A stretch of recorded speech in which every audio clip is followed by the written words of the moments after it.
Hey everybody, Aaron Kaufman up here at Baileigh Industrial. I want to talk about a product that's been in the lineup for about 2 years. So this is a welding fixture table, WJT-7839-HD. 78 inches long, 39 inches across, and it's got fixturing on 5 sides, the top and then all the way around. A couple of the simple features about it: it's got an industry standard on the through holes, 28 millimeters. The through holes are put on 100 millimeter centers on it, and then there's scoring on the top of the table and then hash marks all around the outside. The neat thing is it makes it super easy to figure out the relationship of 2 parts on opposite sides of the table or where they are on the table. It makes it really fast to locate a few things.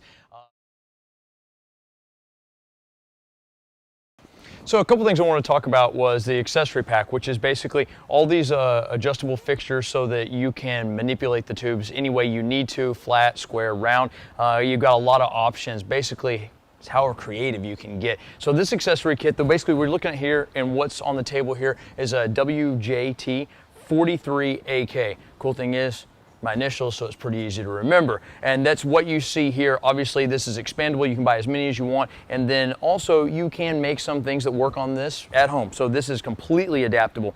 And also, it's pretty quick. So one of the first parts are some of the longer sections. Obviously, we can slide the collar up and down to make it fit whatever we need to fit. There are 45 straights and 90s on it. For rapid, tightening, they can put like that. We can turn it and put a lot of leverage on it if we need to. Some of the quicker stuff where we're putting a part in, we're welding it and then taking it back out. We're going to do this repeated over and over again. This may be not the right option for it, so we can run another clamp style like this, and this is all included in the WJT-43AK, is the fact that is all these different clamping options.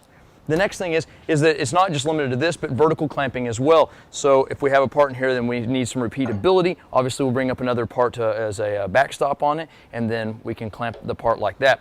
So it's really infinitely variable how many different ways that you can fixture the parts. Everybody knows time is money, so we got everything bent up pretty quickly, notched very quickly, and then now we have it on the table, and so setup was a breeze. We're going to tack this thing together and start burning some rod.